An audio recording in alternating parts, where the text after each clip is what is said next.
Ladies and gentlemen, one of the nicest tool auctions we've ever done at a private residence. This gentleman used to own like 4 or 5 body shops. That's why there's so many tools. You got a probably $15,000 to $30,000 Matco toolbox. We have body shop supplies. We have pneumatic tools. We have painting equipment.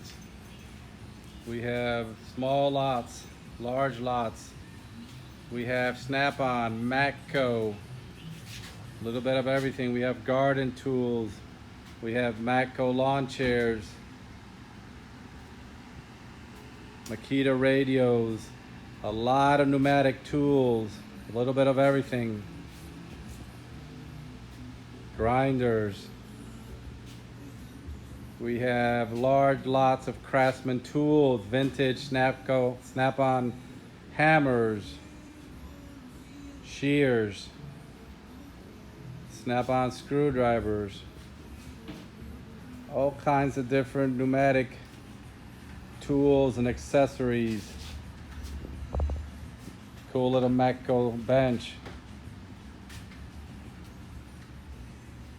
Welding equipment. We have vintage memorabilia. We have knives.